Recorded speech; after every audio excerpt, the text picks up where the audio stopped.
বিসমিল্লাহির রহমানির রহিম। ওয়ার্ডপ্রেসের বাংলা টিউটোরিয়ালে আপনাদের সবাইকে স্বাগত জানাচ্ছি। আমি মামুন। তো আজকে আমরা দেখব কিভাবে আমাদের লোকাল কম্পিউটার ওয়ার্ডপ্রেস ইনস্টল করতে হয়।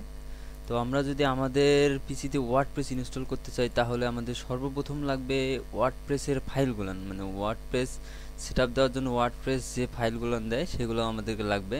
তো আমরা চাইলে এগুলো www.wordpress.org থেকে ডাউনলোড করতে পারি। তো আমাদের এখানে ডাউনলোড করাই আছে। তো আমরা আমাদের ডাউনলোডকৃত ফাইলটা এইটা, এই যে ওয়ার্ডপ্রেস 4.0.zip, এই জিপ ফাইলটা আমাদের 4 নম্বর ভার্সন, 4.0 ভার্সন। তো আমরা এই ফাইলটা ইনস্টল করবো। দেখি ইনস্টল করতে জিপ ফাইলটা প্রথমে আনজিপ করতে হবে। তো আমি আনজিপ করি, এখানে থেকে টেনে এনে ডেস্কটপে ছেড়ে দেই। তো আনজিপ হচ্ছে।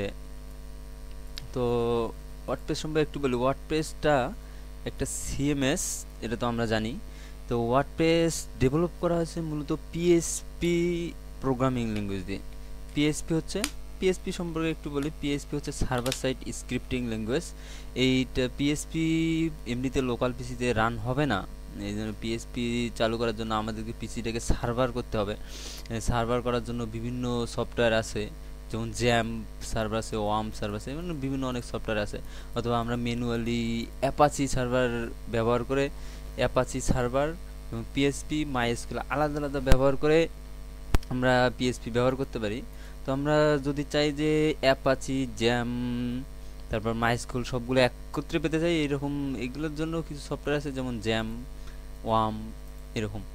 তো আমাদের পিএইচপি ইনস্টল করা, ওয়ার্ডপ্রেস ইনস্টল করার জন্য আগে আমাদের জ্যাম অথবা ওয়ার্ম ইনস্টল করতে হবে। আমাদের পিসিটাকে, লোকাল পিসিটাকে সার্ভার বানাতে হবে। তো এটা আমরা গত পর্বে দেখেছি। তো আজকে আমরা কীভাবে ওয়ার্ডপ্রেস ইনস্টল করতে হয় সেটা দেখব। তো সর্বপ্রথম আমাদেরকে আমাদের যে সার্ভারের জন্য যে আমরা জ্যাম ব্যবহার করছিলাম, জ্যামটাকে চালু করব। তো জ্যামকে চালু করি। এখানে জ্যাম আছে, এগুলো আমরা স্টার্ট করি। আমি অ্যাপাচি ব্যবহার করব। এবং যেহেতু ওয়ার্ডপ্রেস যে ডাটাবেসটা ব্যবহার করে সেটা হচ্ছে মাইসিকিউএল ডাটাবেস, তো আমরা মাইসিকিউএল ডাটাবেসটাকে স্টার্ট করব। তো এটা কাজ ওকে।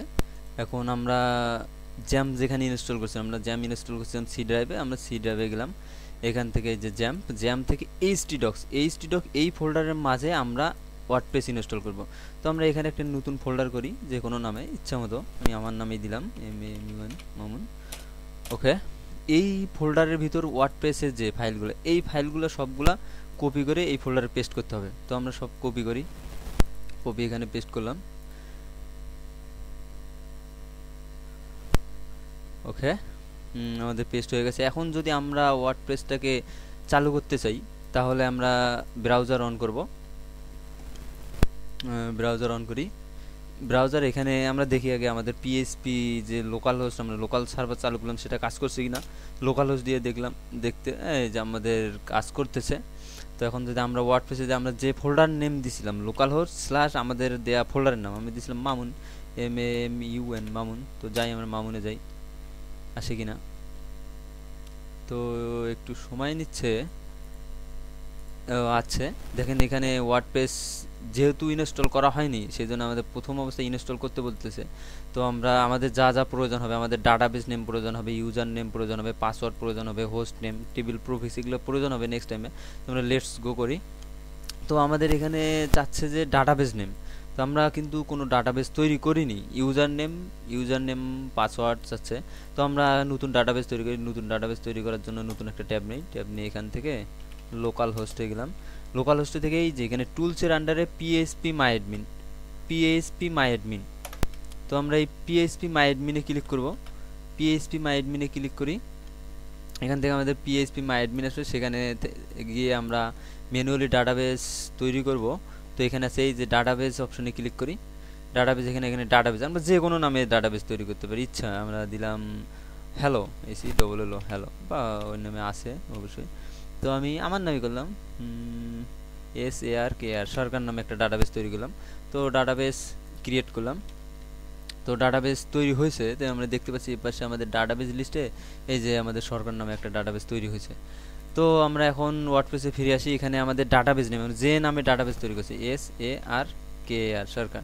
তো ইউজার নেম, যেহেতু আমরা লোকাল সার্ভার ব্যবহার করতেছি, প্রত্যেকটার জন্যই লোকাল সার্ভার যে কোনো ডাটাবেস করলে এর অটোমেটিক একটা ইউজার নেম হয়, সেটা হচ্ছে রুট এবং পাসওয়ার্ড ফাঁকা।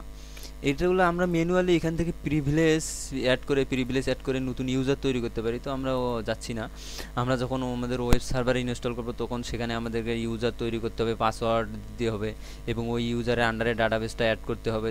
সেগুলো আমরা নেক্সট টাইম একদিন দেখব। তো এগুলো আমাদের ডাটাবেস দেওয়া হলো, ইউজার নেম রুট, পাসওয়ার্ড ফাঁকা। তো দিয়ে আমরা সাবমিট বাটনে ক্লিক করি।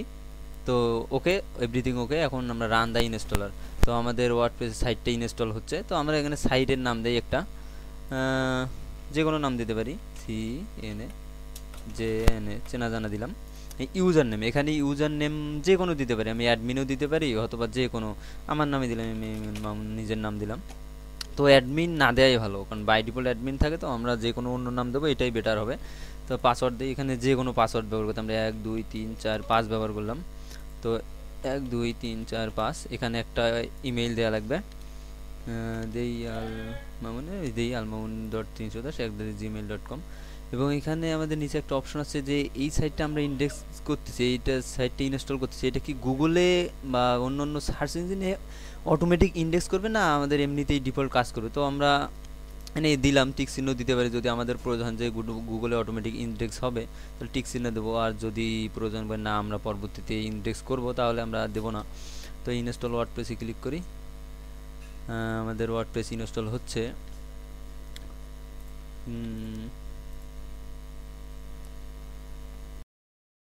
আমাদের ওয়ার্ডপ্রেস ইনস্টল হয়েছে। তো আমাদের দেখাচ্ছে এখন আমাদের সাকসেস দেখাচ্ছে, আমার ওয়ার্ডপ্রেস ইনস্টল হচ্ছে। তো আমরা এখন চাইলে এটা কেটে দিয়ে এখন আমাদের সাইটটা দেখতে পারি যে আমরা সাইট তৈরি করলাম ওয়ার্ডপ্রেসে, সেটা কীরকম হলো। আমাদের লোকাল হোস্ট প্লাস আমরা যে ফোল্ডার নেম দিয়েছিলাম MAMUN মামুন, ওকে। এই যে বাই ডিফল্ট আমাদের সাইট তৈরি হয়ে গেছে। তো এইরকম দেখাচ্ছে, এটা বাই ডিফল্ট ওয়ার্ডপ্রেসের থিম। চাইলে আমরা এগুলো সব চেঞ্জ করব। তো আমরা যদি চাই আমাদের ওয়ার্ডপ্রেসের ড্যাশবোর্ডে যাব, আমরা যেখান থেকে আমাদের সাইটটাকে কন্ট্রোল করব, সেখান থেকে আমাদের প্রথমে লোকাল হোস্ট স্ল্যাশ আমাদের ফোল্ডার নেম, তারপর দিতে হবে WP-ADMIN অ্যাডমিন, WP অ্যাডমিন দিলে তাহলে আমাদের ড্যাশবোর্ডে যেতে পারবো আমরা। তো ইন্টার দেই।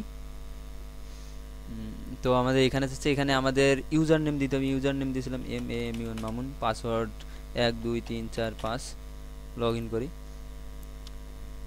ওকে, লগ ইন করছি। এখন আমরা এখান থেকে আমাদের সাইটটা দেখতে পারি।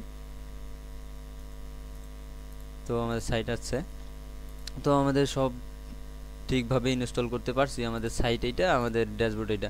তো আমরা নেক্সট পর্ব থেকে কীভাবে এইগুলো দেখে আমরা যে পোস্ট দেখতেছি, মিডিয়া দেখতেছি, এগুলো নিয়ে আমরা স্টেপ বাই স্টেপ আলোচনা করব। তো দেখি আমরা এখানে থিমটা এইটা দেওয়া আছে বাই ডিফল্ট, আমরা চাইলে এখান থেকে থিমটা চেঞ্জ করে দিতে পারি। থিম চেঞ্জ করতে হয় কিভাবে, এগুলা নিয়ে পরবর্তীতে আমরা ডিটেলস আলোচনা করব। দেখি, ওকে, থিম চেঞ্জ হয়ে গেছে।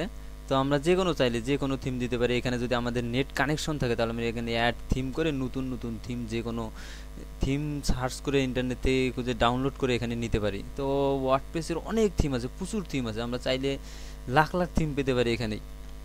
তো আমাদের এইরকম হয়েছে আমাদের ওয়ার্ডপ্রেস ইনস্টল কমপ্লিট। তো আজ এ পর্যন্তই, সবাই ভালো থাকুন, সুস্থ থাকুন, পরবর্তীতে আবার দেখা হবে। আল্লাহ হাফেজ।